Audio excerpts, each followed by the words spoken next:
नमस्कार, आप देख रहे हैं जनता मांगे जवाब। मैं हूं आपके साथ राघवेंद्र ओझा। रायपुर सेशन कोर्ट के एक फैसले ने छत्तीसगढ़ की राजनीति में कानूनी और सियासी भूचाल ला दिया है। बहुचर्चित सेक्स सीडी कांड में सेशन कोर्ट ने सीबीआई की विशेष अदालत के फैसले को पलटते हुए पूर्व मुख्यमंत्री भूपेश बघेल के खिलाफ दोबारा मुकदमा चलाने का आदेश दिया है।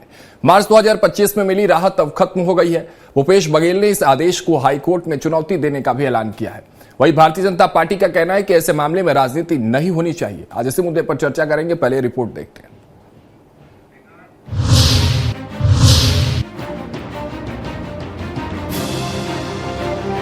सेक्स सीडी कांड की पूरी टाइमलाइन। अक्टूबर 2017 जब मामला सामने आया, रायपुर में दर्ज हुआ केस। 28 अक्टूबर 2017 विनोद वर्मा गिरफ्तार। 25 सितंबर 2018 भूपेश बघेल गिरफ्तार। 4 मार्च 2025 सीबीआई कोर्ट से राहत। 2026 सेशन कोर्ट ने फैसला पलटा। प्रदेश की राजनीति में एक बार फिर हलचल तेज हो गई है। रायपुर सेशन कोर्ट ने सेक्स सीडी कांड में सीबीआई की रिवीजन पिटीशन को स्वीकार करते हुए साफ कर दिया है कि पूर्व मुख्यमंत्री भूपेश बघेल के खिलाफ मुकदमा दोबारा चलेगा। मार्च 2025 में सीबीआई की विशेष अदालत से मिली राहत को सेशन कोर्ट ने पलट दिया है। इस फैसले के बाद भूपेश बघेल की कानूनी मुश्किलें फिर बढ़ गई हैं। अब उन्हें एक बार फिर अदालत का सामना करना पड़ेगा। भूपेश बघेल ने कहा है कि वे इस फैसले को हाई कोर्ट में चुनौती देंगे। न्यायालयीन प्रक्रिया है। हमारी सीबीआई ने अपील की थी सेशन कोर्ट में, मुझे ट्रायल कोर्ट में चार्जशीट जब फ्रेम करना था तो मुझे डिस्चार्ज कर दिया गया। लेकिन सीबीआई गई, न्यायालय ने फैसला दिया। अब उसके फैसले के विरोध में हम लोग हाई कोर्ट। सेशन कोर्ट के फैसले के बाद सियासी बयानबाजी भी तेज हो गई है। बीजेपी विधायक अजय चंद्राकर ने कहा है कि इस मामले में राजनीति नहीं होनी चाहिए। ये न्यायालय और जांच एजेंसियों का विषय है। देरी जरूर हुई है, लेकिन ये मामला छत्तीसगढ़ में एक उदाहरण बनना चाहिए। राजनीति के सबसे खराब स्थितियों में से एक थी वो घटना। जहां तक राजनीति को जाना नहीं चाहिए वहां तक राजनीति गई। न्यायालय ने आदेश दिया है, सीबीआई जांच कर रही है और देर हो गया। इसमें जिसकी भी गलती हो वो सामने आना चाहिए और छत्तीसगढ़ में एक उदाहरण बनना चाहिए कि ऐसी घटनाएं ना घटें।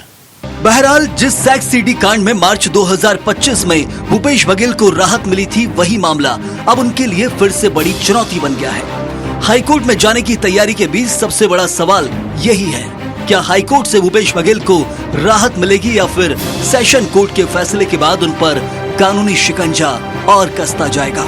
अब इस फैसले से छत्तीसगढ़ की राजनीति पर पड़ने वाले असर पर सबकी निगाहें टिकी हैं। स्वराज एक्सप्रेस के लिए रायपुर से दिलीप साहू की रिपोर्ट। तो चलिए, ज्यादा चर्चा के लिए हमारे साथ शिव नारायण पांडे जी बीजेपी प्रवक्ता के तौर पर जुड़ रहे हैं, अभय नारायण राय जी कांग्रेस प्रवक्ता के तौर पर जुड़ रहे हैं और के शर्मा जी वरिष्ठ पत्रकार हमारे साथ जुड़ रहे हैं। तीनों का बहुत बहुत स्वागत है स्वराज एक्सप्रेस पर। चर्चा की शुरुआत करते हैं। सबसे पहले कांग्रेस प्रवक्ता हमारे साथ जुड़े हुए हैं अभय नारायण जी, आपसे मैं शुरुआत करना चाहता हूं। किस तरह से देख रहे हैं आप, क्या स्टैंड होने वाला है? क्योंकि अब ये कानूनी प्रक्रिया है, इस कानूनी प्रक्रिया पर कांग्रेस की क्या प्रतिक्रिया होगी, मैं आपसे सीधे सीधे समझना चाहता हूं। आप सभी को बहुत बहुत नमस्कार जी। नमस्कार। कल था, उसके भी आप सबको आज शुभकामनाएं। देखिए, ये मामला पूर्णतः अब तो कोर्ट का मामला है।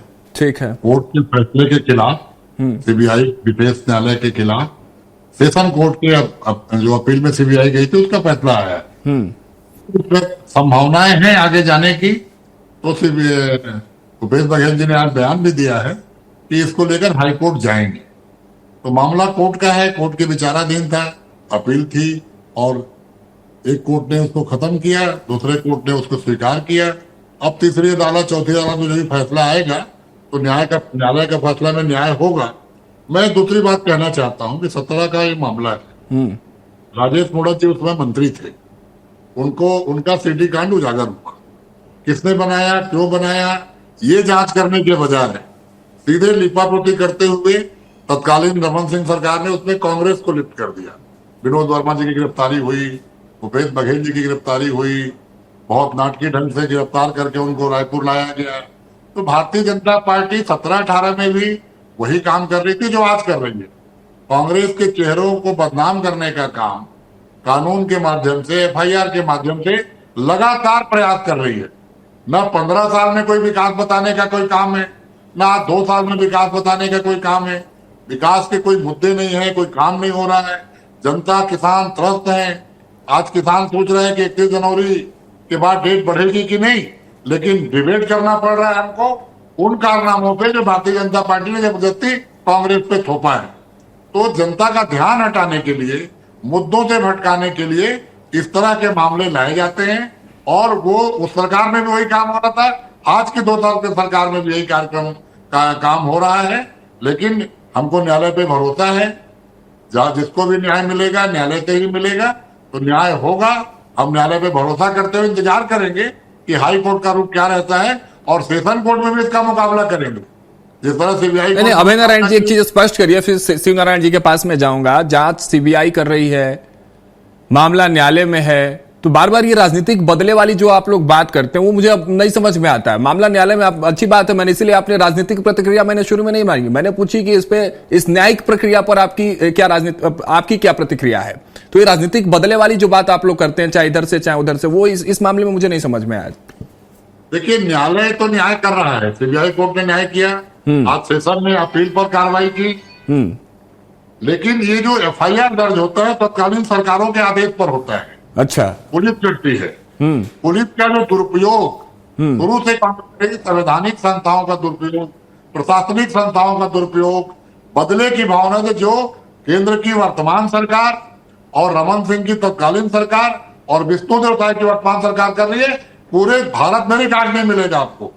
अब तो यहाँ तक आ गई है, मुझे नहीं कहना चाहिए, डिबेट के विषय से हटके एक बात कहूंगा कि अब तो राज्यपाल इनकार करने लगे हैं विधानसभा में भाषण देने से।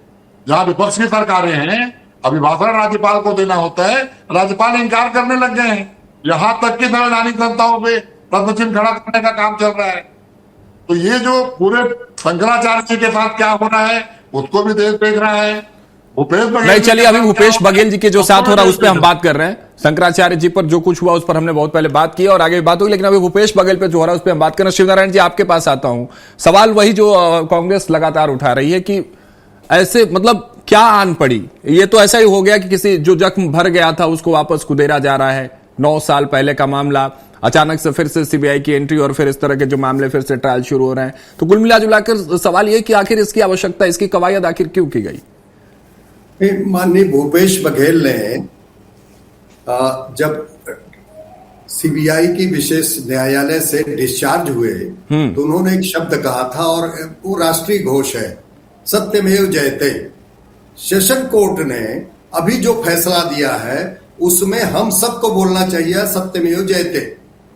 और जो सीबीआई के स्पेशल कोर्ट थी उससे उनको डिस्चार्ज कर दिया था, उसी के अगेंस्ट में रिवीजन पिटिशन में, सीबीआई के रिवीजन पिटिशन में डिस्ट्रिक्ट कोर्ट ने कहा कि उनके पास जो मटेरियल है उस आधार पर यह कहा जा सकता है कि भूपेश बघेल पर मुकदमा चलना चाहिए। यह है फैक्चुअल पोजीशन। सेकंड पार्ट यह है कि ये जो सीडी है, जो आईटी के सेक्शन 67 के तहत जुर्म होता है जिसमें सेक्सुअली कोई बनाया या उसको वितरित किया।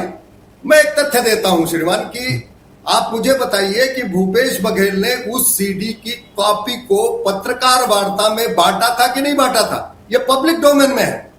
दूसरी चीज, उनके जो रिश्तेदार हैं और उनके विनोद वर्मा जी सेक्रेटरी भी रहे हैं, बहुत प्रमुख व्यक्ति हैं, उनके यहाँ रेड पड़ी थी, वहां पर बड़े मात्रा में सीडी का निर्माण हुआ था, वो जब्त हुआ था कि नहीं हुआ था। देखिए, राजनीति को जिस स्तर पर भूपेश बघेल लेके गए अपनी सत्ता की प्यास के कारण, ये लेकिन शिवनारायण जी, सीबीआई कोर्ट ने इसको पर्याप्त नहीं माना, इसीलिए जो है भूपेश बघेल को डिस्चार्ज किया गया। जी नहीं, हाँ, मुकदमा चलाने के लिए उन्होंने सीबीआई कोर्ट के जो स्पेशल कोर्ट है उसने कहा कि पर्याप्त साक्ष्य नहीं है कि हम इन पर मुकदमा चला सके।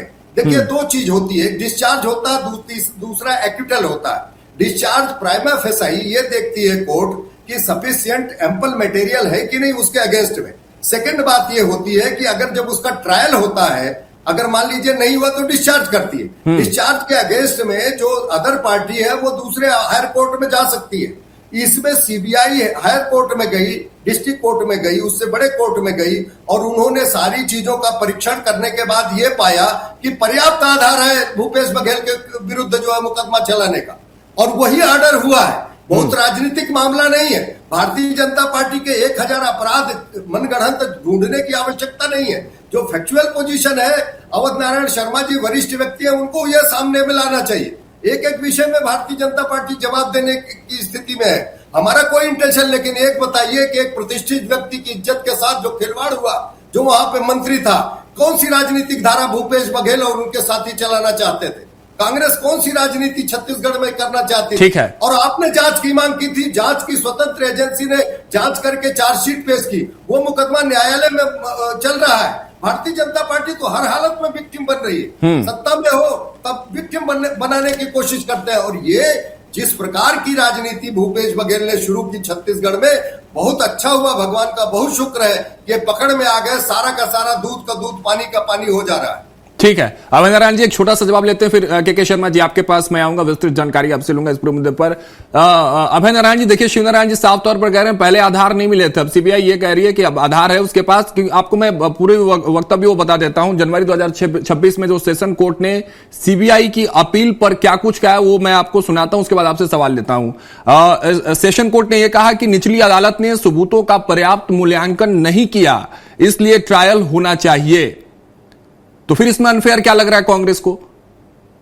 देखिए, कोर्ट के जो भी आदेश हैं वो सर्वमान्य हैं। कोर्ट के आदेश को हमने माना और हम कह रहे हैं कि हम हायर अपील में जाएंगे। इनके ऊपर भी कोर्ट है, वहां अपनी बात को रखेंगे, क्योंकि सेशन का तो फैसला आ गया। अब हम हाई कोर्ट में जाएंगे, उच्चतम न्यायालय में जाएंगे। मैं कह रहा हूं कि मेरी जो बात है कि भारतीय जनता पार्टी की सरकार थी, जिनके सीधी जारी वो जो मंत्री थे, कार्रवाई मंत्री के ऊपर ना होकर कार्रवाई किसने सीडी जारी की उसकी जांच ना कर कांग्रेस को कैसे इसमें फंसाया जाए। बड़ौदा बाजार कांड हो, कांग्रेस को डाल दो, लोहाराडी कांड हो, कांग्रेस को डाल दो। आज भी वही चल रहा है कि 2 साल की सरकार भी वही कर रही है जो रमन सिंह सरकार ने किया। आज तक इसका फैसला आ जाना चाहिए था ना। वो तो भूपेश बघेल का नाम हट गया था, लेकिन सीडी बनाया किसने, जारी किसने किया? अभी सम्मानित पांडे जी ने कहा कि भूपेश बघेल जी ने लहराया था कि नहीं। देखिए, विपक्ष में अगर कोई रहता है और उसके पास कोई आरोप आते हैं, अखबार आएगा, अखबार दिखाएंगे, कहीं नहीं तब तो भूपेश बघेल ने कहा था, आप लोग भी जब आपके पक्ष में फैसले आते हैं तो आप लोग कहते हैं सत्यमेव जयते। लेकिन अब जब ये बात सीबीआई कह रही है कि आधार है उसके पास, कोर्ट ने भी कहा कि नहीं ट्रायल होना चाहिए, तो इसमें सत्यमेव जयते आपको नजर नहीं आ रहा है? देखिए, कोर्ट के फैसले को तो स्वीकार कर रहे हैं, उनके बंदे से बाहर कहां जा रहे हैं। हम अपना पक्ष रखेंगे हाई कोर्ट में कि इस कोर्ट में ट्रायल में क्या कहा गया और क्या फैसला। ठीक है, के शर्मा जी ठीक है। शिवनारायण जी आपके पास लौटता हूं। भारतीय जनता पार्टी की प्रवृत्ति है, ठीक है। के शर्मा जी ये जो आऊंगा अभय नारायण जी, के शर्मा जी के शर्मा जी के पास मुझे जाना है, आऊंगा आपके पास, लौटूंगा। सवाल ले लीजिए शर्मा जी से। शर्मा जी किस तरह से देख रहे हैं, क्या इज इट फेयर ट्रायल इसको कह सकते हैं?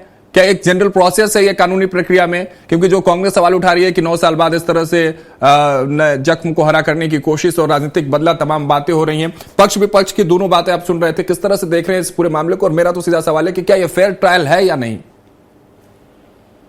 देखिए, ट्रायल के मामले में कहेंगे तो दो कोर्ट का अलग अलग मामले आ रहे हैं। जैसे आपने कहा कि पर्याप्त मूल्यांकन नहीं किया गया इस बात को, तो सीबीआई के पास जो सबूत की बात सीबीआई कह रही है वो सबूत कितने पर्याप्त है, पहले पर्याप्त नहीं था और अभी सेशन कोर्ट ने उसको ट्रायल के योग्य भी माना है। तो ट्रायल में भी आएगा कि क्या क्या सबूत है वास्तव में और उसमें कितने प्रकार के हुए। लेकिन प्रमुख रूप से आप देखिए कि राजनीतिक रूप से एक मंत्री पद पर बैठे व्यक्ति के चरित्र हत्या का मामला था। सीधा किसने भी सीडी बनाया हो, फर्जी सीडी है, ये तो स्पष्ट हो गया। फर्जी सीडी है तो उसके लिए कोई ना कोई दोषी होगा तो उसके लिए सीबीआई ने पर्याप्त सबूत जुटाया और नहीं है तो मतलब नहीं माना इस जो सबूत थे उसको सीबीआई कोर्ट ने। तो अब सेशन कोर्ट में वही सबूत को लेकर बात आ रही है। दूसरी चीज जो समय को लेकर बात आती है, उस समय भाजपा की सरकार थी, सीबीआई जांच शुरू होती, 5 साल तक भूपेश बघेल मुख्यमंत्री रहे, इस मामले की जांच की क्या स्थिति रही। उसके बाद फिर जब भाजपा की सरकार आती है तो यहाँ पे एक कोर्ट का मामला फिर आगे बढ़ता है। कहने का तात्पर्य है कि किसी भी राजनीतिक व्यक्ति के मामले में यदि जांच की बात होती है तो क्या फास्ट ट्रैक कोर्ट में जांच होनी चाहिए क्या, ये मैं हर विषय में इस बात को कहता हूँ कि समय को लेकर बात आती है। इससे क्योंकि जनप्रतिनिधि जनता की अदालत में अपना फैसला जनता अपने हिसाब से लेती है। और जैसे भले ही इस घटना का भूपेश बघेल ये कहना कि भूपेश बघेल किसी घटना से चलते हुए सीएम बने, मुझे लगता है ये उचित नहीं है। जन घोषणा पत्र जो कांग्रेस का आया किसानों के लिए और अन्य लोगों के लिए जो विभिन्न प्रकार के वादे किए गए, शराबबंदी की बात है या किसानों को 25 रुपए देने की बात, ये सब प्रमुख कारण रहे हैं। और उसके बाद सीएम बनने के लिए तो 4 दावेदार थे, 4 दावेदारों में से भूपेश बघेल को हाईकमान ने सेलेक्ट किया और वो सीएम बने थे। 2.5 साल की बात आती, मुझे नहीं 5 साल तक है भूपेश है तो भरोसा है चलता रहा। अब जो जांच हो रही है उसमें प्रमुख ये है कि दोषी कौन है और क्या ये स्पष्ट हो पाएगा कि नहीं, क्योंकि सीबीआई की जांच कितने पुख्ता है, क्योंकि सीबीआई का अभी छत्तीसगढ़ में और भी मामलों की जिनकी जांच के लिए कहा गया है, बहुत सारी बातें हैं, उसमें लेकर के सक्सेस रेट की जो बात आती है सीबीआई की, उस पर भी एक सवाल उठता है। और मुझे लगता है कि समय के साथ यदि फास्ट ट्रैक कोर्ट के माध्यम से इस प्रकार की सुनवाई हो ताकि जनता को वास्तविकता का पता चले और जो वास्तव में यदि दोषी है उसको सजा मिलनी चाहिए। शर्त में जैसे सत्ता पक्ष है या विपक्ष है वो तो यथार्थ है, वो सत्य है कि सत्य में सत्य की ही जीत होगी। लेकिन न्यायालय में जो अलग अलग न्यायालय के जो मामले आ रहे हैं उसमें आगे जाके स्पष्ट हो जाएगा कि वास्तव में जो सबूत है वो पर्याप्त है। लेकिन हमको न्यायालय के अतिरिक्त हमारे पास और कोई चारा नहीं है जिससे हम इसका पता लगा सकते। पूरे घटना उस समय जिस तरह से सभी मीडिया में चला के सीडी चलाई गई और उसको दिखाया गया, इस तरह से कितनी चरित्र हत्या हुई है जो राजनीतिक व्यक्ति के जो मंत्री पद थे, इसका कारण क्या था, निश्चित रूप से कारण क्या था, कौन लोग थे, ये सभी विषय लोग जानना चाहते हैं। यदि ये सामने आता है न्यायालय के माध्यम से, सीबीआई के सबूतों के माध्यम से, तो मुझे लगता है कि इंतजार करना चाहिए। बाकी न्याय के लिए हर किसी को हक है कि वो जैसे अभी सीबीआई चली गई सेशन कोर्ट में, अब यदि भूपेश बघेल जाते हैं हाई कोर्ट में तो ये न्यायालयीन प्रक्रिया है। हमें लगता है कि सब हमारी जो लोकतांत्रिक व्यवस्था है उस पर निश्चित रूप से हमको विश्वास बनाए रखना चाहिए। ठीक है पांडे जी, आपके पास लौटता हूं। आप उस वक्त कुछ कह रहे थे, लेकिन एक चीज और जो टाइमिंग की बात अब सामने आ रही है कि सरकारें बदलती रहेंगी और जो सरकार में आएगा वो अपने विपक्षियों के विपक्षी नेताओं के इस तरह के मामले फिर से सामने लेते आएंगे। यही बार बार देखने को भी मिलता है। ये पैटर्न आपको लगता है कि एक परंपरा सा बन गया है, किस तरह से आप सरकार बदलेगी और विपक्ष में जो बैठेगा उनके नेताओं के मामलों को फिर से हवा दे दिया जाएगा। ये परंपरा कब बदलेगी पांडे जी? नहीं, इस प्रकरण में तो बिल्कुल ऐसा नहीं है। इस प्रकरण में तो आप देखें कि जब भारतीय जनता पार्टी की सरकार थी उसी समय इनको डिस्चार्ज किया गया था ट्रायल कोर्ट से और उसके बाद उन्हीं के इसी कार्यकाल में, इसी सरकार के कार्यकाल में उसमें सीबीआई ने रिवीजन पिटीशन फाइल किया था डिस्ट्रिक्ट कोर्ट में। तो इस प्रकरण में तो ये बिल्कुल नहीं कह सकते कि साहब सरकार आई और ये गई इसके कारण ऐसा हुआ है। ये सारी स्थितियां जो है इसी सरकार में दोनों चीजें देखी गई। बात सिर्फ इतनी है कि देखिए बहुत सारे ऐसे प्रकरण रहे हैं भूपेश के समय में जो कि अपराध की श्रेणी में आते थे, लेकिन चूंकि उनकी सरकार थी किसी तरह का कोई एफआईआर नहीं हुआ। सीबीआई का भी हुआ, चाहे महादेव घोटाला हो, चाहे शराब घोटाला हो, चाहे अन्य तमाम तरह के घोटाले ही घोटाले रहे। तो ये कोई बदले की भावना नहीं। सेंट्रल एजेंसीज जो कि स्वतंत्र एजेंसी मानी जाती है, under the supervision of the court वो काम करती है और उन्होंने इस प्रकार के इन्वेस्टिगेट करके निकाला है। स्टेट गवर्नमेंट ने कोई एनमिटी के आधार पर, दुश्मनी के आधार पर किसी तरह की कोई कार्रवाई नहीं की है। एक भी प्रमाण अगर कांग्रेस के पास हो तो मैं चुनौती देता हूं इस बात को कि भारतीय जनता पार्टी ने विंडिक्टिव होके किसी प्रकार की कोई कार्रवाई की। सिर्फ कांग्रेस ही नहीं, कोई भी व्यक्ति अगर बता दे कि राजनीतिक बदले की भावना से भारतीय जनता पार्टी की सरकार ने किसी तरह का काम कर, एक भी प्रमाण दे दे। जबकि उल्टा मैं दे सकता हूं कि कांग्रेस के समय में हमेशा लोगों को मतलब राजनीतिक रूप से प्रताड़ित किया गया है और आज भी उसी नैरेटिव को चलाने की कोशिश की जा रही। तो भूपेश बघेल जी का जो ये मामला है वो अपने आप में कानूनी और न्यायालय के विचाराधीन मामला है। इसमें भारतीय जनता पार्टी की किसी बदले की या बिना बदले की राजनीति का कोई संबंध नहीं, सीधा सीधा।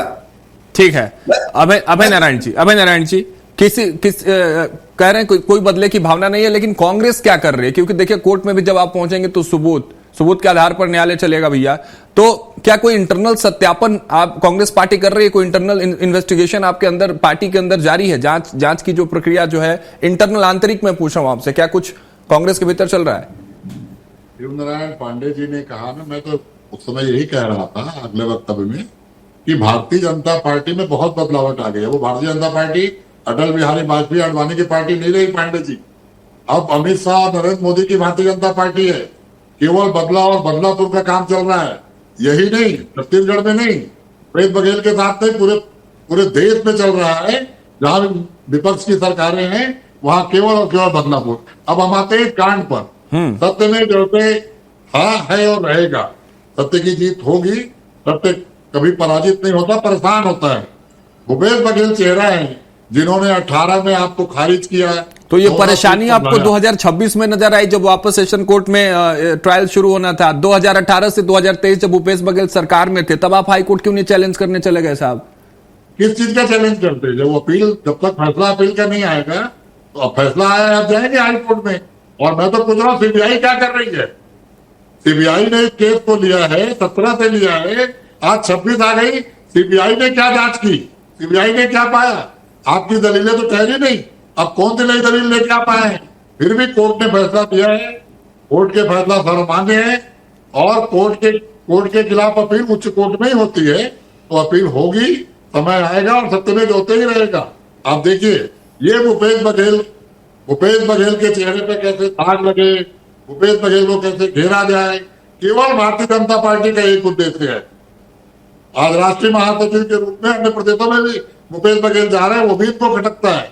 तो भूपेश बघेल को घेरने का काम ये लोग करते रहे हैं और करेंगे, लेकिन न्याय कभी किसी से प्रभावित नहीं होता। ठीक है शर्मा जी, समय हमारे पास कम है। शर्मा जी आखिरी कमेंट आपसे। उदासन आपकी है, हमको न्यायालय पे भरोसा है। शर्मा जी देखिए, अब ये लड़ाई सिर्फ कानूनी नहीं, मुझे लगता है एक छोटा सा जवाब शर्मा जी, क्या ये लड़ाई सत्ता बनाम साख की है या सच्चाई बनाम रणनीति की? किस तरह से आप देख रहे हैं? देखिए, लोग तो घटना तो हुई है, ये सब कोई समझ रहे हैं, लेकिन इसके लिए दोषी कौन है, क्या इसको सजा मिल पाएगी, क्या सीबीआई के पास पर्याप्त सबूत है, इसको लेकर सवाल उठ रहे हैं कि एक न्यायालय उसको पर्याप्त नहीं मानता है, दूसरे में ट्रायल होना है। अब दूसरी राजनीतिक रूप से कहें तो राजनीति में समय को लेकर बात नहीं होने की। लगातार वही कांग्रेस सरकार थी तो सीबीआई पर बैन था छत्तीसगढ़ में, अब उसको लेकर अन्य राज्यों में सुनवाई के लेकर प्रयास हो गया, सीबीआई का प्रयास चल रहा था। भाजपा की सरकार आ गई, जांच हो रही, जांच में जितनी जल्दी यदि सुनवाई होती है और जो सबूत यदि सीबीआई के पर्याप्त है तो उसको आगे बढ़ने से अब ठीक है शर्मा जी, कोर्ट ने स्वीकार किया उसको। बिल्कुल, अब देखने वाली बात होगी जब ट्रायल शुरू होगा तो फिर किस तरह से सीबीआई कौन से सबूत सामने रखती है और दोषियों को सबसे बड़ी बात जो आप कह रहे हैं कि सजा किस तरह से मिलती है और कौन से दोषी और कौन से नाम सामने आते हैं। फिलहाल के लिए बहुत बहुत शुक्रिया पांडे जी आपका, अमर नारायण जी आपका और के शर्मा जी आपका भी हमारे साथ जुड़ने के लिए और समय देने के लिए इस खास चर्चा में। फिलहाल मेरे साथ इतना ही। आप देखते रहिए स्वराज एक्सप्रेस।